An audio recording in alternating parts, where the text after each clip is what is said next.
On this week's episode,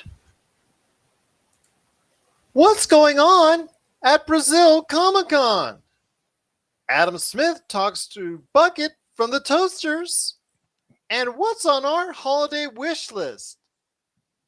All this and more as we once again delve into the pop culture cosmos. And we're back with another episode of the Pop Culture Cosmos. This is Gerald Glasser from Pop Culture Cosmos, Game Source, Inside Sports Fantasy Football, and the Lakers Fast Break. We truly appreciate everyone out there that listens to all the great shows. And if you can, please give us that 5-star review wherever you give us your podcasts or wherever you listen to your podcasts. Plus, if you could like, share, subscribe, follow, or do whatever it is that you can to support us right here at the Pop Culture Cosmos, the Lakers Fast Break, Game Source, Inside Sports Fantasy Football, Humanica Media, The Happy Hoarder, and everything that we do at popculturecosmos.com. Plus, our good friend Melinda Barkhouse Ross and everything that she does with Vampires of Vitae and Wizards of Wine. And if you could support all of that, plus, of course, the fact that we cover the latest news and trends in pop culture each and every day, so much at Pop Culture Cosmos on Facebook, where we also have a ton of tabletop RPG action. And if you could support all of that, is sincerely appreciated. But it wouldn't be a Pop Culture Cosmos without my good friend. He is returning to us after a victorious time at the Waco Convention Center, selling all these awesome holiday gifts out to people as the man behind the Happy Hoarder. He is the guy that you got to go ahead and check out at the Happy Hoarder on Facebook, plus Humanica Media, the Super BS Gamescast, and of course, his amazing book, Congratulations, You Suck. It is my good friend. It is Josh the Great Peterson. What's up, man?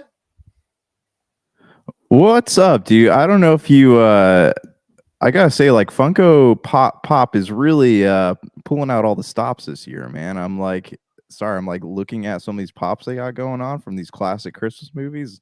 I'm amazed, dude. I'm amazed. I'm not a big pop collector myself, but a lot of good stuff here. Well, I didn't want to tell you this now, but since you're on the subject, just wanted to let you know I'm heading to Seattle later this month, and one of the places I might check out is not only the History of Pop Culture Museum, but the Funko Pop Museum as well. Yeah, well, hey, I mean, I was there, and I don't know if I was there when that was open, but take some photos, man. I'd love to see what's inside that place. Yeah, check out the Museum of Pop Culture too. It's a pretty sweet, pretty gnarly Pearl Jam exhibit they got going on. They got a bunch of like xenomorphs, like in their science fiction exhibit. Check it out, man. You'll love it. Jeremy's that was my Eddie Vedder there for you. But it was pretty spot on, man. Like he's the only person that you could do that. You know that was grunge though. It was like let's sing for like a minute, and let's just go for the next 3 minutes and do a 5-minute guitar solo. And then Brood after that for another 2.5. Yeah. It's going to be a great episode. Josh and I will be talking about one of the new Comic Cons that's been on the scene for just a short period of time, but it is growing in enthusiasm, growing in popularity, and growing in importance in pop culture. And that's Brazil Comic Con. We'll talk about all the trailers that dropped and some of his thoughts coming up here in a bit. Plus, also as well, on the back end of the show, we'll be talking some great holiday gift ideas with part 1 of our Pop Culture Cosmos Holiday Gift Guide. I've got some ideas in mind. Does Josh the Great have some? You know he does, as a member of the Happy Hoarder, as the guy that is the Happy Hoarder. So we'll go ahead and talk about that on the back end of the show. But in the middle is a great interview. Adam Smith, friend of the show, also a guy that shows up every single Monday for the Demolition Force. He has a lot of music interviews that he wants to go ahead and start reaching out to some good friends in the industry. And one of those friends that he has is a ska legend. Ska, if you're into that type of music, the really good blend of music, something I've listened to for decades now. Mirror in the Bathroom, for me, with the English beat, was one of my all-time favorites growing up. But this is a guy Bucket from the Toasters, an absolutely sensational and legendary ska band. He is going to be talking to Adam Smith. That's coming up on the show as well. But first, my friend, it is Brazil Comic Con. Yes. And I'll tell you what, this is getting a lot more notoriety. The throne is still San Diego Comic Con, but with places like New York Comic Con and Brazil Comic Con, they have risen in recent years from the depths of, let's say, a regular average in your city type Comic Con pop culture event to something much more memorable, something much more notable. Stars, movies, industries, entertainment insiders, entertainment companies are actually focusing on places like this.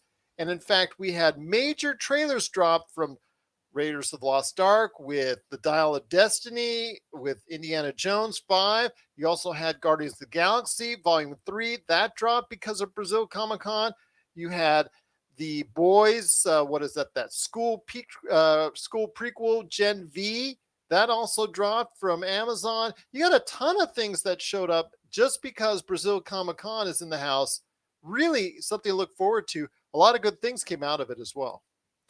Okay, the Dial of Destiny was weird. It was really cool to see Indiana Jones back in action, but then the title kind of threw me for a loop there because I all of a sudden I was imagining him going on this grand adventure, finding the object of whatever it is he's seeking this time, and then he's about to pick it up, and then you hear this like dial-up modem sound, and then all of a sudden like they trick the whole audience and someone picks up the phone and the movie cuts out and you just see Steven Spielberg holding up the phone going, oh crap.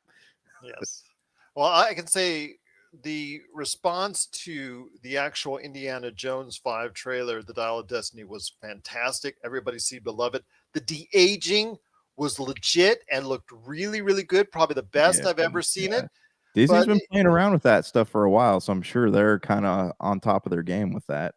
But usually the two sentences that I saw back to back were, this trailer is really good. I can't wait to see the movie.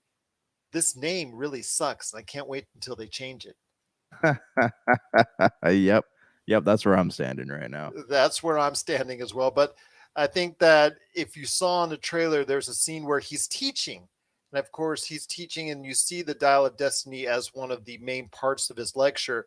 So if you hearken back to some of the older Indiana Jones movies, such as the first one where he's teaching about what's going on, where X doesn't mark the spot, but actually eventually it does in this next movie. X does mark the spot. It shows you that it almost foreshadows what he's going to be going ahead and trying to get or achieve or try to do in the movie as a way to go ahead and tease this. James Mangold is the director. That's not Steven Spielberg, although he does have an executive producer role. And also George Lucas has some influence in the writing. I think he was involved in the writing a little bit. So there is still a little bit of flavor there. But I think with Mangold, who really did a sensational job with Logan, I really think that this is a great way to go ahead and possibly end the Indiana Jones series. Oh yeah, absolutely. I agree. He's a good action director, and he's not, I mean, no offense to Spielberg, but he's in his prime right now. So I think that he is a good man to take this series to a place that's going to be memorable. Like if this is going to be the end of it, they need to go out on a high note. I actually heard too, I don't know if this is true, but they're working on some kind of prequel series for Disney Plus. Of course, separate. my friend. They're not going to not touch it. Of course, they got to touch that IP. And it's separate from the what's it called? The Young Adventures of Young Indiana Jones.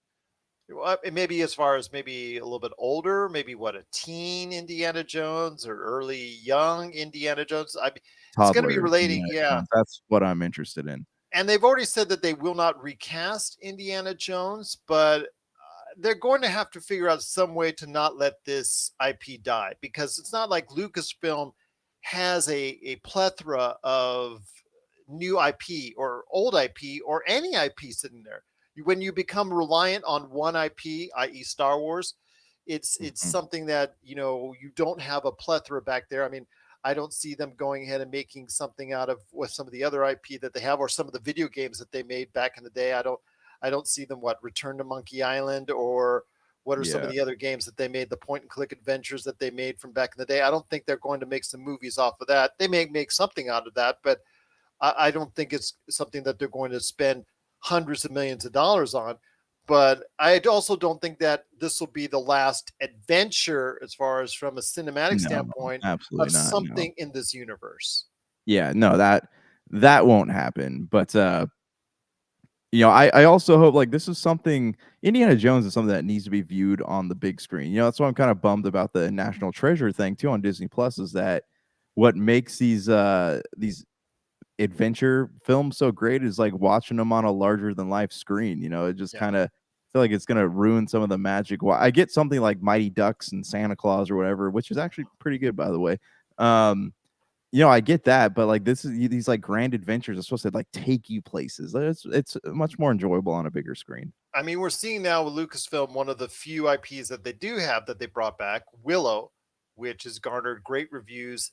The interest in it is not as high as I think a lot of people at Disney Plus have hoped. What I'm hearing, what I'm seeing, even though people that are watching it say it's great. I've watched the first two episodes. It's okay. I think it's entertaining for what it is. It's not super great, but it's okay. I enjoyed what I watched. I think it's there, but Lucasfilm has to look beyond the future. And even though there will not be another Indiana Jones, there will be something with this IP going forward. They just can't totally throw it away. Yeah, no, and they won't. It makes money, so why get rid of it? Absolutely. But before we head to the break, my friend, just to run down some of the things that you saw from Brazil Comic Con. So now it's becoming more and more important as far as what we're seeing there, what they're distributing, what they're showcasing out, who's showing up there, who's doing panels, the TV shows and movies that are being part of what we see at Brazil Comic Con. Of course, the Guardians of the Galaxy Volume 3 trailer, which showcased possibly the end of the group that we now know as the Guardians of the Galaxy. I know I spoke to Melinda about saying that we'll see probably another iteration of the Guardians of the Galaxy going forward at some point in time, being reformed in a different format as far as different individuals involved. But this Yeah. looks like it's going to end up a lot better than the way we saw from Volume 2. It's funny because Melinda said, "Oh, everybody liked has such great opinions of the paraphrasing now of the Guardians of the Galaxy films." Like, well, Josh and I on Volume 2 might have something to say about that. Yeah, not my favorites. She said, "Well, at least it's better than some of the Thors." Yeah, yeah, you're right. Okay. Yeah. Yeah, I mean, yeah, yeah, yep, you're right. absolutely. Yeah. But what are your thoughts, man, on Guardians of the Galaxy Volume 3 before we head to the break? So I actually laughed out loud. I lolled while watching that trailer. I don't know, it's funny, but it Drax also is good. Drax is so good. Drax is great. Like when he chucks the ball at that little girl's head, like that was funny, like it's bad. I mean, yeah, you shouldn't laugh at a kid getting hit in the face, but it was But funny. you're meant to laugh at it. Yeah, Yes. right. They want you to laugh at it. Yes. Um but they also like put a lot of emotion into it. So like I feel like we're going to lose one or two people Oh, at some there's point in this movie. But we probably may see a reformation for a brief bit during Secret Wars, but eventually the IP, there'll be another, I think, down the road, not James Gunn led, but there'll be another Guardians of the Galaxy, just a reformation of a different group, maybe involving maybe one or two of the originals, but there'll be a different group down the road, but at least some type of also involvement when it comes to Secret Wars as well. Yeah, I know. I'm positive that we'll see more. There's the Guardians of the Galaxy have crossed paths with a lot of Marvel's heroes that we have not seen yet. We got Nova and Silver Surfer and a bunch of other people. So I think that I wouldn't say the best is yet to come, but there is something else definitely in line there. That being said, though, and this story looks like the Marvel movie that could possibly put things back on track. And I was also reading that they've been listening to a lot of feedback on this Marvel phase, and they're like rethinking quality over quantity. Yeah. I was Well, somewhat, yeah. Well, they changed the Bobs, so we'll see what Bob Iger says as far as the future for it. The thing is, though, the company is so reliant on Marvel and Star Wars for a lot of their content. That's the Hmm. problem. Anything that, like Willow, again, good show, not many people watching it, or not as many people watching it as a Disney or Star Wars. Disney Plus, is on the rise, over 160 million subscribers. I Yeah. I mean, I understand that they're talking about not worrying as much about the subscribership, but it is an audience. It is a large audience Right. that you really don't Right. want to detract from. Yeah.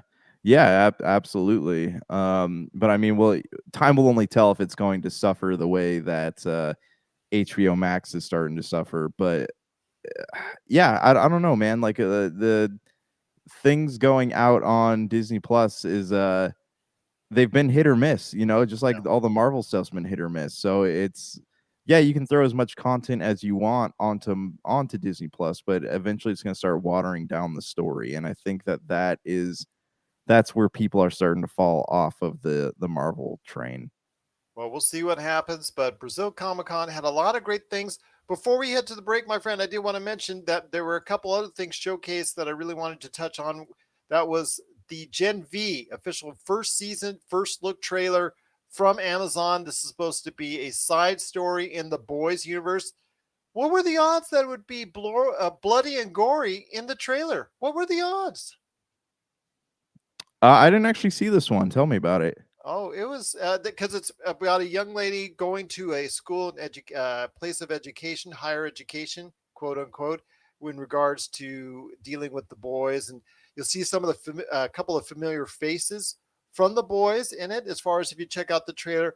But it also leads to, as far as individuals getting superpowers, what they do with them for good Okay. and for bad, a lot of the same themes that you see in the boys, that why we love the boys, both from a personality, both from a storyline, both from a character development, and also from what we've seen as far as the gore and the action, look and appear to be pretty much similar what we see with Gen V. So it looks like something that I think, if you're a fan of the boys, you may not love it as much as the boys, because the personalities, I think, maybe end up being stronger on the boys, but this looks like it's going to be a fun little side thing for you to go ahead and check out, if you're to get, if you need to scratch that itch when the boys is not available for a new season. Hopefully, though, we don't get to a point where there's too much of the boys. Not quite there yet, but again, you're talking about a Prime, which is actually at this point has more subscribers than Netflix now, both over 220 million. So they got to go ahead and feed the audience somehow, but we'll see. Also, want to touch on one last thing from Netflix, which is The Witcher Blood Origin with Michelle Yeoh. Again, she's going to be talked about ad nauseum later this month. We talked about the best of, especially with Everything Everywhere All at Once. Your thoughts on a new Witcher series? Actually, it's a Blood Origins, the prequel series, touching on it. A little bit different take on the series, but a little bit different take on the IP, but still has that Witcher feel. Yeah, I'm excited. I like that world. So any chance I get to go back to, it's cool. Plus we're supposed to be getting another what the Witcher is supposed to be the next season of The Witcher is supposed to be coming out here sooner rather than later. So And that's the last one with Henry Cavill. last one with Henry Cavill. Yeah, so I mean I'm excited to say I don't know anything about the other two actors, but like I said before, like I love anything that Michelle Yeoh's in. Like she's definitely, one of my favorite people in Hollywood, and that's I am a huge kung fu movie fan, and she's definitely like I remember watching her in Crouching Tiger, Hidden Dragon when I was a kid, and being like, wow. Well, hopefully the wows will continue with The Witcher Blood Origin, but all in all, great things come out. Great things coming out of Brazil Comic Con. Really looking forward to what's coming up, as far as from Indiana Jones and the Dial of Destiny, Guardians of the Galaxy Volume 3, Gen V coming to Amazon Prime, and The Witcher Blood Origin coming to Netflix. Not to even mention 1923, the Yellowstone prequel again, that actually debuted, that trailer coming out with Harrison Ford and Helen Mirren. So a lot of stuff coming out in recent days. A lot of it's due to Brazil Comic Con, a budding uprising Just really, a lot of momentum behind it. Going to be more and more important as the years go on with this Brazil Comic Con. So, what are your thoughts out there on the latest trailers released during Brazil Comic Con? Please let us know your thoughts. PopCultureCosmos@yahoo.com. Well, coming up next is a great interview we have for you. It's Adam Smith talking to Robert Buckley, Robert Bucket Hingley. Robert Bucket Hingley. He is from the band The Toasters, the ska legend indeed. So he'll be talking to ska legend Robert Buckley Hingley, Robert Bucket Hingley from The Toasters. He'll be talking to him next, right after the break. And then after that, it's our thoughts on what you should be buying or what you should be thinking about with the pop culture fan in your life with our Pop Culture Cosmos Holiday Gift Guide Part 1. That's coming up after the break. This is the Pop Culture Cosmos. And we're back at the show. It's the Pop Culture Cosmos. It is Gerald Glassford along with my good friend, Mr. Josh Peterson. Want to go ahead and thank so much Adam Smith on his interview with Bucket from the Toasters. That's Robert Bucket Hingley, the ska legend that he is. Adam said he really enjoyed his time doing it, and he's going to go ahead and do more coming up in the coming weeks and months as far as some great musicians that he has along with us. We're going to be doing some great music interviews as well coming up in the not too distant future that we're planning out. But Josh, before we head on out, my friend, it's that time of the year. I don't want to say it's do do do do do do do do do. It's the holiday time, my friend, and you know it's that time of the year. You got to start buying. You just got finished with a great showing at the Waco Convention Center, selling off a lot of holiday gifts. First off, before we get into our thoughts on some holiday gifts that people need to get, maybe at the Happy Hoarder on Facebook, what are your thoughts on as far as how well you did during your time spent at the Waco Convention Center?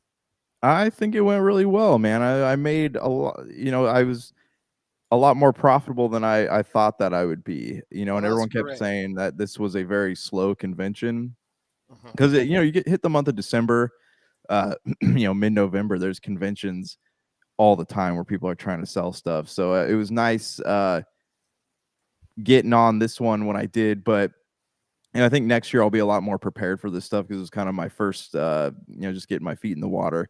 Yeah. Anyways, yeah, like I sold a bunch of Pokemon cards were huge, so those were pretty good.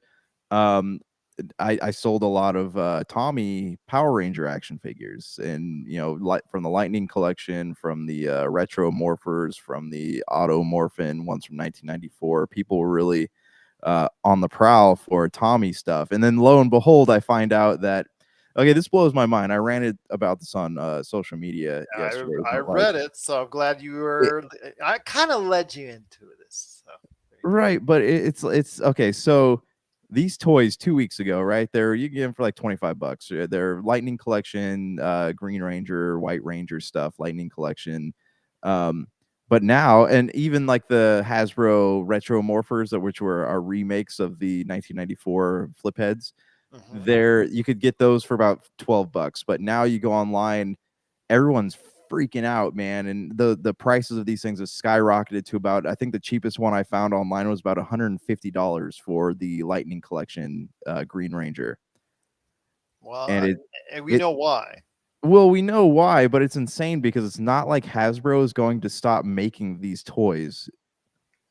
It's simply because they're profiting off of an individual's death, a very tragic death indeed. And I know how much his death affected you, affected TJ Johnson. I don't know if you heard a couple weeks ago, he talked about it for half an hour, how, shaken and emotional he was, such as you are about it. And to be profiting off of someone's passing like that, I think it's a really poor taste.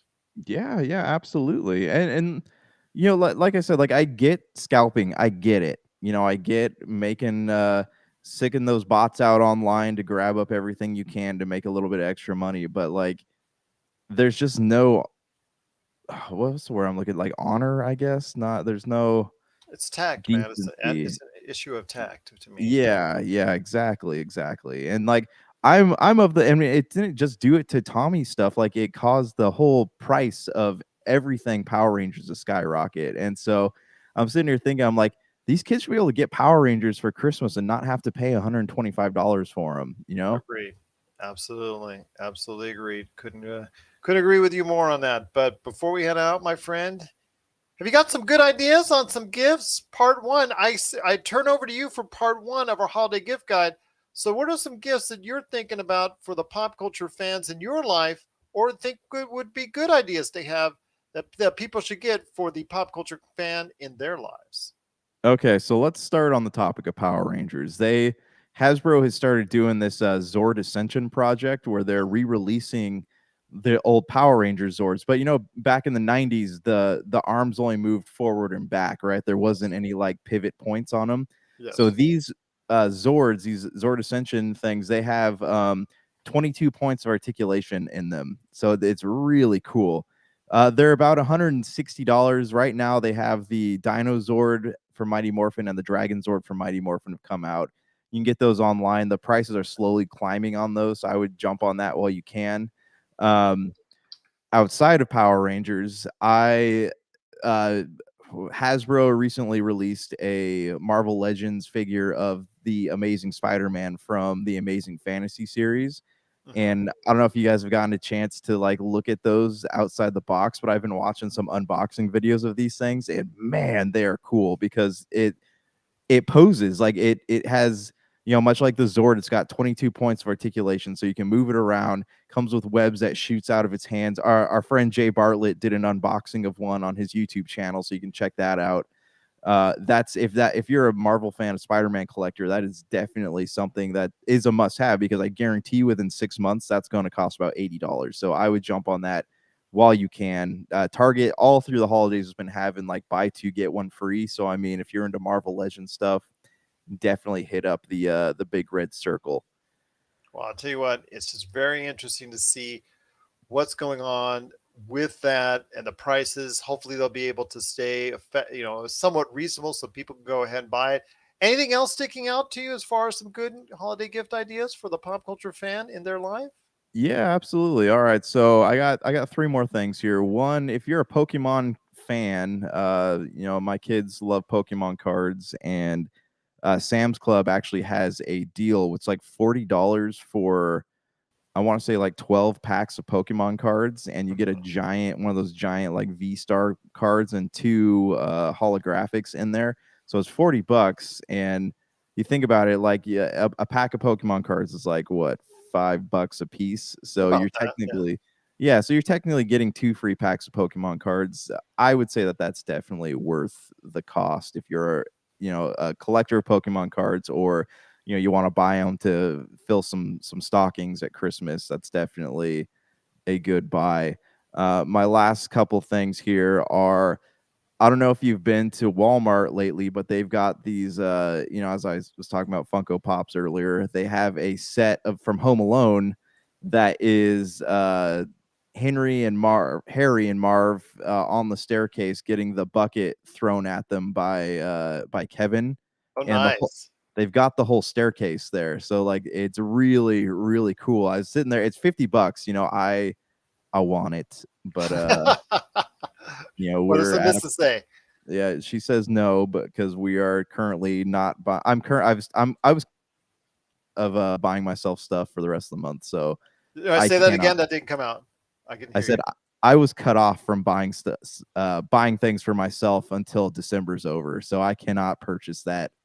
Hopefully they still have some after Christmas, but other Funko Pop thing, they have a Christmas Vacation. It's the cover of the VHS, Hmm. and it's Chevy Chase covered in lights, and he's getting electrocuted. And that was $30, I think, at Walmart also. So yeah, a lot of great stuff. I didn't realize how collectible some of these Funko things are, because they retire them after like 3 months of being out, and then the prices go way up. So good stuff to know. Also, if you want to buy stuff at its cheapest point, you should probably do it right when you see it.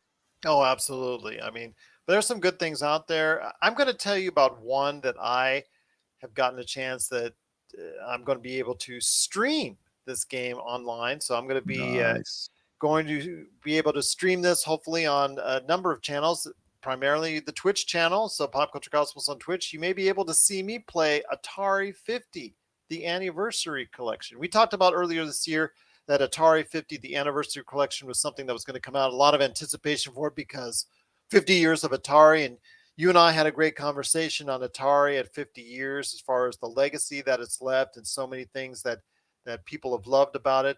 But they've fallen on hard times on a number of occasions. Been the company itself, their name, their IP has been changed over hands like seemingly like what Do, 200-300 times seemingly yeah. with Do different you companies. remember during COVID they opened an NFT hotel? Do you remember that? Yes, no, that was like about for about 10 minutes. Yeah, that didn't seem to work out very well. But Yeah. Atari, even though we kind of joked at the what $500 console that they tried to bring out, one of the things that they actually did right is as it got closer and actually the 50-year anniversary came around, they released a game called Atari 50, the Anniversary Collection, which has over 100 games, even some secret ones added that you can play. A lot of them are really touched up, really look good, really fun to play. A lot of them take you back to the 2600, 5200, 7800,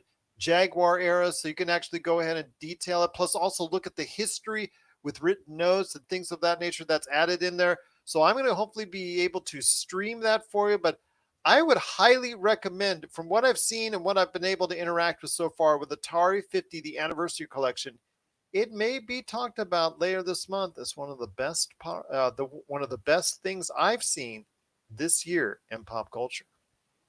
I'll be looking forward to it. I I remember the game coming out. I just hadn't played it, so I'd definitely be interested to know your thoughts on it. Absolutely. And it also includes a game as part of the 100 game set, the 100 plus game set, that actually it's a game that's a modern game that was made that actually interacts and uses elements from several of the Atari games from the past, where you could be like in the middle of a battle zone type deal, or then jumping over to something as far as Pong, or something over to Tank, something that will actually remind you of the eras gone by. So it's a great way to interact with the past and the greatness of video games culture.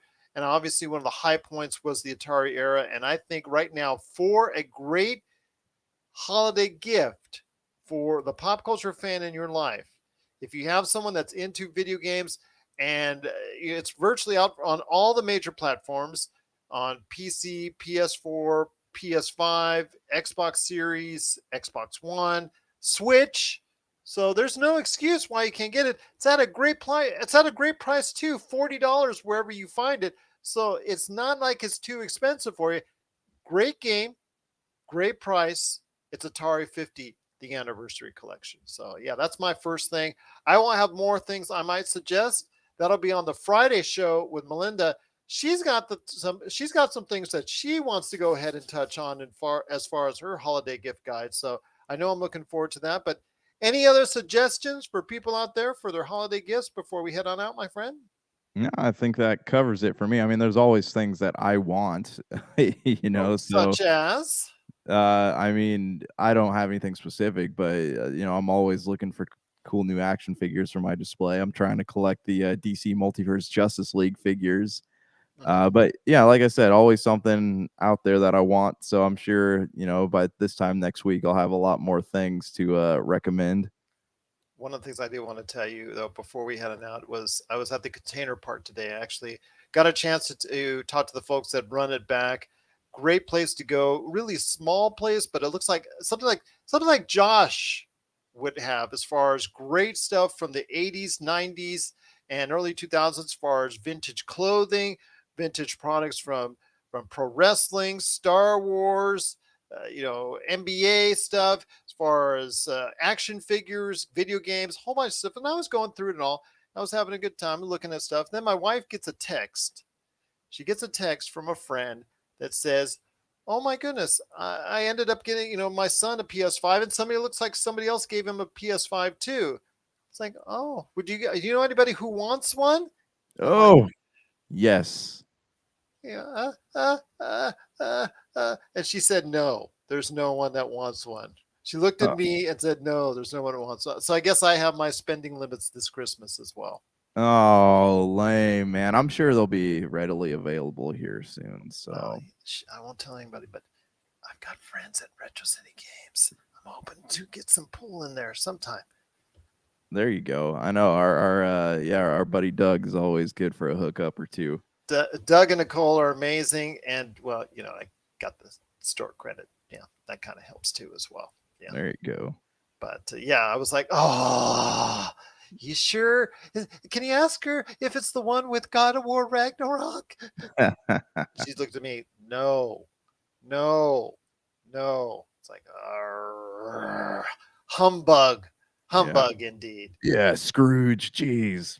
But what are your thoughts out there on a great holiday gift for the pop culture fan in your life, or maybe a suggestion that I could go ahead and mention either on next week's Pop Culture Cosmos or this Friday's PCC Multiverse? If you have any thoughts on a great holiday gift, please let us know.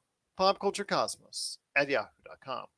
Once again, thanks so much to Adam Smith. Had a great conversation with ska legend Robert Bucket Hingley. That's right, Robert Bucket Hingley from the Toasters. And hopefully, he talked about it. He wants to go ahead and do some more interviews. I said, go ahead, have some fun. You looked like you enjoyed yourself while doing it. Bring on some more guests. Absolutely. So I'm looking forward to seeing what he can go ahead and do for us. Plus, again, we got more music interviews hopefully in the coming months as well. But Josh, it's been a great episode talking pop culture. Any last thoughts before we head on out? Deals. Look it up. Target and Walmart, like everyone's going to be slinging those deals around until Christmas is over. So if you're a budget collector or even looking to do some Christmas shopping on a budget, like I would highly recommend that you keep following, these big stores, because there's always something going on. I agree with you, my friend. A lot of good things to look out for.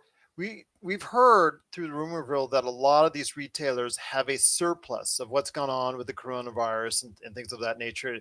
One time last year, there was a shortage of products, that an abundance of products came in earlier this year and the middle through this year. So now it leaves retailers wanting to go ahead and get rid of them. And even though we had a record holiday season as far as Black Friday and Thanksgiving, as far as buying stuff, there's still a lot there that they can go ahead and sell off. So definitely looking forward to that indeed. But Josh, great having you back. Where can people find out about all the great stuff that you're selling to great customers out there?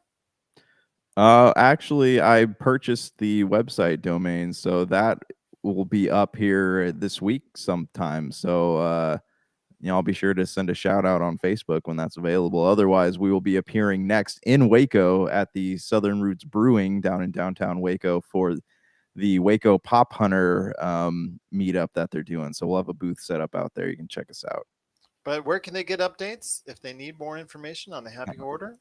You can follow us on Facebook, and like I said, we'll have a website up there at some point this week. So definitely keep an eye on the internet. So for Josh Peterson, Josh the Great Peterson, this is Gerald Glassford. It's another beautiful day in paradise right here in the Pop Culture Cosmos. We thank you for listening. And here's hoping you have yourself a great